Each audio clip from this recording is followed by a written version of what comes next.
Hello guys, once again most welcome to all of you guys. आज हम लोग discuss करेंगे प्रेजेंट परफेक्ट कॉन्टिन्यूअस टेंस के बारे में कि प्रेजेंट परफेक्ट कॉन्टिन्यूअस टेंस क्या होता है, इसकी आइडेंटिफिकेशन क्या है, इसमें हम किस हेल्पिंग वर्ब का यूज़ करेंगे और कौन सी मेन वर्ब का यूज़ करेंगे। ठीक है, so present perfect continuous tense को स्टार्ट करते हैं। सो यहाँ पे गिवन है प्रेजेंट परफेक्ट कॉन्टिन्यूअस टेंस का helping verb. If you talk about helping verb of present perfect continuous tense, so will be has been and have been. Yes, आपने नहीं सुना कि हैज़ बीन और हैव बीन जो होता है प्रेजेंट परफेक्ट कॉन्टिन्यूअस टेंस का हेल्पिंग वर्ब्स होता है। हैज़ बीन का जो यूज़ होगा वो सिंगुलर सब्जेक्ट के साथ होगा और हैव बीन का जो यूज़ होगा वो प्लूरल सब्जेक्ट के साथ होगा। ठीक है, सिंगुलर सब्जेक्ट में क्या क्या आएगा? He, she, it. मैं यहाँ नोट डाउन कर दूँ, he, she, it and singular noun singular subject में आएगा। और प्लूरल सब्जेक्ट में आपका क्या आएगा? I, we, they, you and plural noun आपका प्लूरल सब्जेक्ट में आएगा।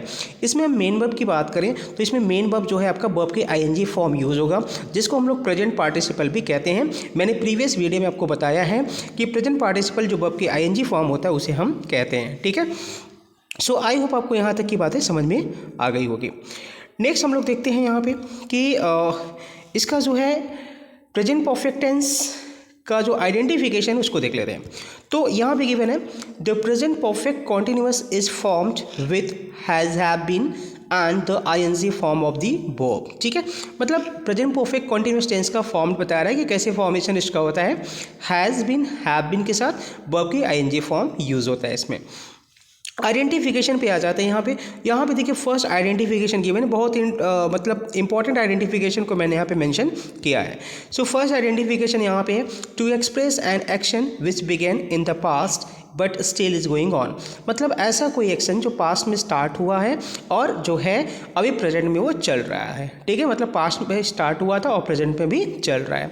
इट मीन्स ऐसा कोई एक्शन जो पास्ट में शुरू हुआ और अभी भी चल रहा है। ठीक है, एक एग्जाम्पल के थ्रू समझते हैं यहाँ पे। They have been studying with us since last, they have been staying है यहाँ पे, they have been staying with us since last week. मतलब वे जो है हमारे साथ लास्ट जो है वीक से ठहरे हुए हैं। मतलब ठहरने का काम पहले से शुरू कर पास्ट में शुरू हो गया है और अभी भी प्रेजेंट टाइम में भी वो चल रहा है। ठीक है, सेकंड आइडेंटिफिकेशन की हम लोग बात कर लें कि सेकंड आइडेंटिफिकेशन क्या है प्रेजेंट परफेक्ट कॉन्टिन्यूअस टेंस का।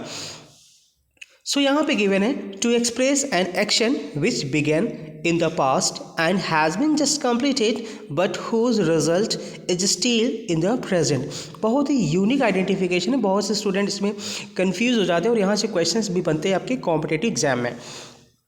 बोला जा रहा है कि कोई भी एक्शन पास्ट में शुरू हुआ और वो एक्शन अभी कंप्लीट हुए इसको थोड़ा ही समय हुआ है। सो ऐसे भी जो है सेंटेंस के स्टेटमेंट को हम लोग प्रेजेंट परफेक्ट कॉन्टिन्यूअस टेंस में इंक्लूड करते हैं।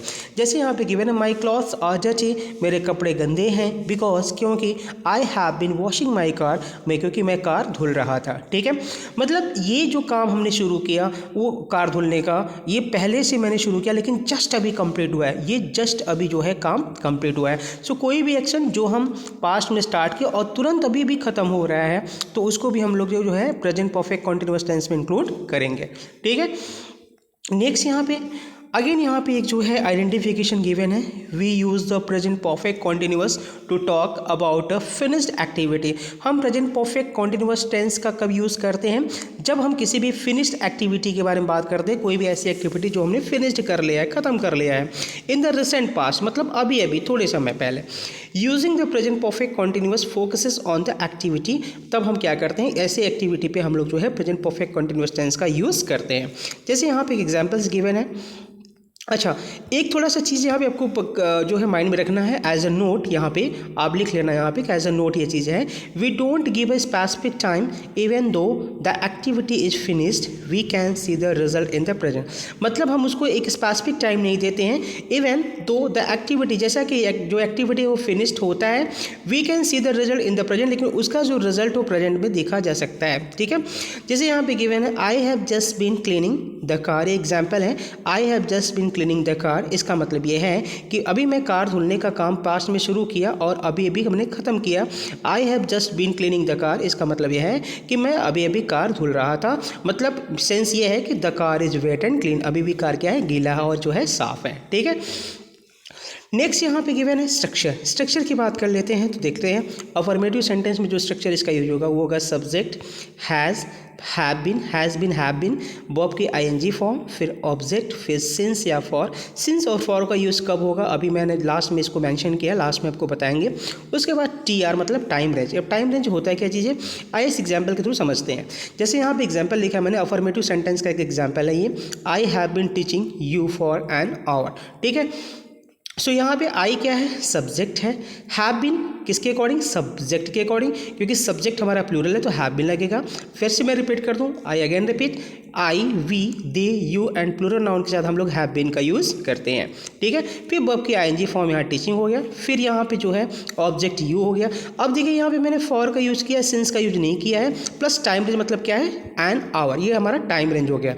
अब यहाँ पे फॉर का यूज किया गया है। ठीक है, फॉर का यूज़ क्यों किया गया है, क्योंकि यहाँ पे पीरियड ऑफ टाइम की बात कर रहा है। जब सेंटेंस में टाइम रेंज हमारा जो है पीरियड ऑफ टाइम की बात करेगा, टाइम रेंज यही होता है कि कौन काम कब से शुरू हुआ। ठीक है, तो पीरियड ऑफ टाइम यहाँ पे है तो उसके साथ हम फॉर का यूज करेंगे, और पॉइंट ऑफ टाइम रहेगा तो हम लोग सिंस का यूज करेंगे। कहने का मतलब ये है कि अगर सेंटेंस में जो आपका समय है जिसको हम लोग टाइम रेंज कहते हैं निश्चित है तो आप सिंस का यूज करेंगे, अनिश्चित है तो फॉर का यूज करेंगे। ठीक है, अब यहाँ पे नेगेटिव सेंटेंस गिवन है, नेगेटिव सेंटेंस को देख लेते हैं स्ट्रक्चर कैसे बनेगा। सब्जेक्ट है हैज़, हैव, उसके बाद फिर बीच में नॉट लगा देंगे, फिर बीन, फिर verb ING form, then object, then since या फॉर प्लस टाइम रेंज। जैसे एग्जाम्पल है यहाँ पे, I have not been teaching you for an hour. ठीक है, तो नेगेटिव क्या करना है कि हैज़, हैव के बीच में नॉट का यूज़ करना है, उसके बाद आपको बीन का यूज़ करना है। इंटेरोगेटिव में देखिए क्या होगा, दो टाइप के इंटेरोगेटिव होते हैं, एक यस या नो, एक जो होता है स्टेटमेंट टाइप का होते हैं। तो इंटेरोगेटिव में देखिए क्या से अगर सेंटेंस से स्टार्ट होता है, क्या से स्टार्ट होता है, तो क्या के लिए हम लोग व्हाट का यूज़ नहीं करेंगे। ठीक है ना, बल्कि किसका करेंगे, हैज़ एंड हैव का करेंगे इस टेंस के रिगार्डिंग। ठीक है, इस टेंस के प्रोस्पेक्टिव में हम देखेंगे।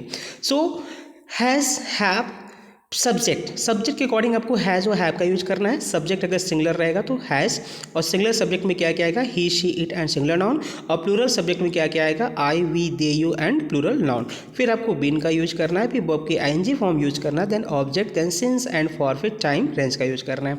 एग्जाम्पल्स यहाँ पे गिवन है, have you been teaching him since 3 o'clock। अब देखिए यहाँ पे टाइम क्या है, टाइम यहाँ पे डेफिनिट है, पॉइंट ऑफ टाइम की बात की जा रही है, इसलिए यहाँ पे किसका यूज किया गया, सिंस का यूज किया गया। ठीक है, नेक्स्ट देख लेते हैं। मैंने बोला कि इंटरोगेटिव सेंटेंस दो टाइप के होते हैं, ये स्टेटमेंट टाइप का है जिसका रिस्पॉन्ड हमेशा स्टेटमेंट टाइप में आता है, तो ये QW से स्टार्ट है, मतलब क्वेश्चन वर्ड से स्टार्ट है। देन आपको हैज़, हैव का यूज़ करना है, फिर सब्जेक्ट का यूज़ करना है, फिर बीन का यूज़ करना है, फिर वर्ब की आईएनजी फॉर्म का यूज़ करना है।